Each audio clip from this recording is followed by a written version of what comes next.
রাত পোহালেই বাগদেবীর আরাধনায় মেতে উঠবেন আপামর সাধারণ মানুষ। এবছরের তিথি অনুসারে বসন্ত পঞ্চমী পড়েছে দুদিন, রবিবার এবং সোমবার সরস্বতী পুজো। শনিবার রায়গঞ্জে জমে উঠেছে সরস্বতী পুজোর বাজার। সকাল থেকেই একদিকে যেমন পুজোর সামগ্রী কিনতে ভিড় জমিয়েছেন মানুষ, অন্যদিকে রায়গঞ্জ শহরের বিভিন্ন রাস্তার ধারে ধারে সারি সারি প্রতিমা নিয়ে বসে পড়েছেন বিক্রেতারা। বহু মানুষ সরস্বতী প্রতিমা কিনে নিয়ে যাচ্ছেন, কেউ বাড়িতে, কেউ আবার বারোয়ারি মণ্ডপের জন্য নিয়ে যাচ্ছেন প্রতিমা। রায়গঞ্জের দুই মৃৎশিল্পীর সাথে আমরা কথা বলেছিলাম। উজ্জ্বল পাল নামের এক মৃৎশিল্পী বলেন তার বাড়ি দেবীনগরে। তিনি বলেন অন্যান্য বারের তুলনায় এবারে প্রতিমার দাম বেশি।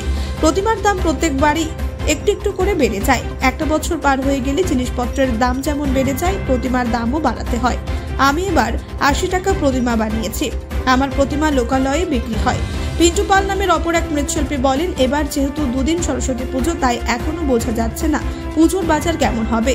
সবাই যদি আগামীকাল পুজো করে তাহলে আজ প্রতিমা বিক্রি বেশি হবে, কিন্তু সোমবার পুজো হলে আর একটা দিন হাতের সময় থাকছে।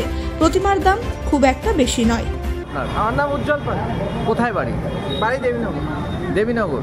বলছি এই ঠাকুর সব আপনারাই বানিয়েছেন? হ্যাঁ। এবারে কি গতবারের তুলনায় প্রতিমার দাম বেশি? দেখুন, দাম প্রতিবারই বেশি হবে, কারণ একটা বছর পরে যখন ঠাকুরটা নিয়ে তৈরি করি আমরা, তো প্রতিবারের তুলনায় তো দাম একই থাকে না, তাই না? জিনিসপত্রের দাম যেরকম বাড়বে আমাদেরও তো ওইভাবেই চলতে হবে। বলছি এবারে কিরকম প্রতিমা বানিয়েছো? এবার আমাদের তো বেশি হয় না, আমরা ওই ৮০টার মতো বানাই।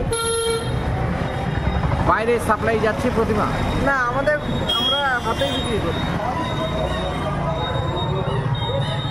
আমার নাম পিন্টু পাল।